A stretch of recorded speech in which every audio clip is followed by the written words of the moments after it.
Good evening, everyone. Andy Moss here, tradingadventures.com with your Thursday market update after the close Tuesday. In the last update, we looked at the SPY testing the rising 5-day moving average for the first time in quite a while. Yesterday, we saw a bit of recovery, and today we're back to that test again. And so the market is it's not broken. It's not rolling over.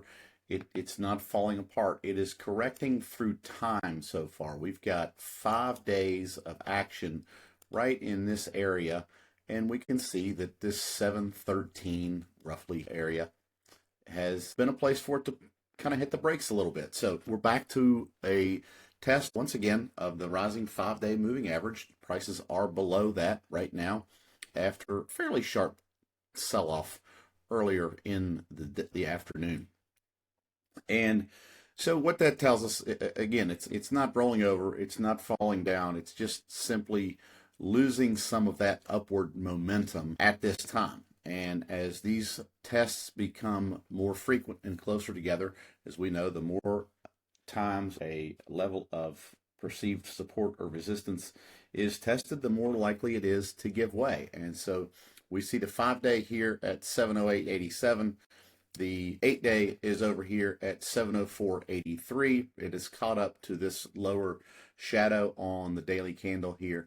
And so that's why I say the prices are correcting by time, not by price. The sell-off down to this area around 695 would still be my preferred, most choice pullback scenario to buy a resumption of strength.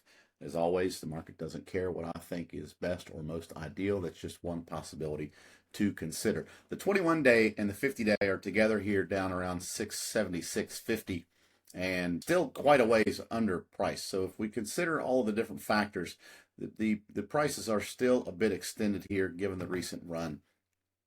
And so a little more time correction or even a slight dip back down to that extension level I just noted wouldn't be surprising. Not calling for that, but just saying that's a possibility that is worth keeping an eye on. Qs are still above their rising 5-day moving average. They tested it here and they tested it here, and now they are above the week-to-date anchor, the rising 5-day, and gaining a little steam back here in the after hours, possibly due to an earnings report or some kind of headline. Who knows? It could just be runoff at the end of the day as well. So they're progressing and trying to make further upside here, but maybe some early indications that the steam or the wind is coming out of the sails just a bit there on the NASDAQ 100. Dow stocks, same scenario, just not at all-time highs. They're stuck in this, I shouldn't say stuck, it's only 5 days, but they're back in this gray shaded area, 490, 495. That's a level we watched very closely back in the first part of the year, and they are below a rising 5-day moving average. And same with IWM, although it did make new highs as we've covered before. And this is the area here, 269, 270 would be, and as I mentioned on Tuesday, since the IWM seems to kind of do its own thing sometimes, an undercut of this level as the 21-day average catches up would be a pretty decent scenario if that were to hold and send prices back to the upside. Could be a decent entry opportunity there in days or weeks ahead.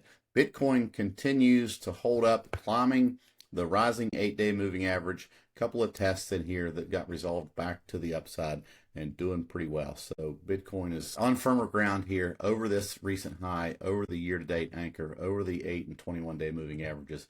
So the next area of reference on the upside is, there could be a little bit of price memory here on this long tail down, and there was a little bit of memory here just below that level. We could just drag this over for a visual reference, but the real areas of interest above are this VWAP anchored from the high back in October, and then of course that's the main anchor, or the main level of interest there. Volatility ticked up a little bit as the market ticked down, but still below 20, not really going anywhere. In the overseas markets, feeling the pressure similar to the U.S. stocks. And once again, we can look here, got back into the area of this recent price action at around 75, and that's where it hit the brakes for a little bit. So Not really surprising there on the all cap world ex US index. Bonds not doing much here, chopping around below the moving averages. And crude oil is still on its way back up. 3 large candles here in a row, back above the 8-day, testing the 21-day, but still really in the middle of this big range from around 78 to 115, 118. It's right here below 100. This is the month-to-date anchor on crude oil futures here, and so that's the level that it got near back in early April, and it's doing so again today. So if it could get over that and digest a little bit, then maybe come back and retest that, we could see more upside there in crude oil. Gold, get back to the daily charts here. Still stuck in this range. Silver, not doing much either. So a couple more things. The semiconductor index, just incredible strength, continues. Just a slight blip here this afternoon on that sell-off that started around 1:30, and a decent bounce here this afternoon, and right back to highs in the aftermarket trade.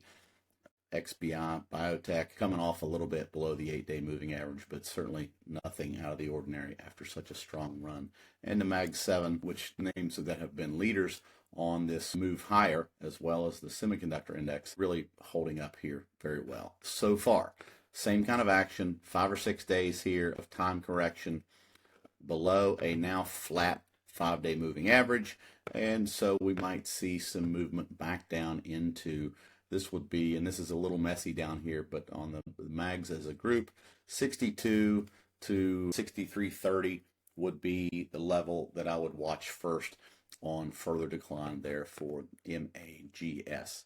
XLF financials, we noted the resistance coming in at the flat to slightly declining 200-day moving average there. That has sent prices back lower and now testing some levels down here. And XLE still continuing to climb, but facing a rising 50-day here from underneath. So there's your major market indices and areas as a recap, as a rundown, and the story continues to be the same. It's not broken, it's not rolling over, it's not crashing. It's just lost some steam on this incredible move higher that we've seen over the last 2 or 3 weeks, and that is absolutely normal. So what we want to see now is, can it continue to correct by time and move sideways as the moving averages catch up? And then can it get back over that 5-day? Does it get things sorted out before the 5-day moving averages start declining too much? We go to the roadmap. These will be the things that we watch. We've got reference points below on SPYs and Qs. Here's that extension level, 626, roughly speaking, on the Qs, and 694, 694.50 on SPY. Those are the levels that I have my eyes on first, if we should continue further. And we just see that this is the level above. It's to make new highs, and to break out again, we're going to have to get over roughly 712 to 713 on the S&P 500. So keep looking at your multiple time frames, keep raising your stops up underneath as opportunities allow, and keep protecting gains that you have and managing risk. We'll keep the updates coming, see how we finish out the week tomorrow.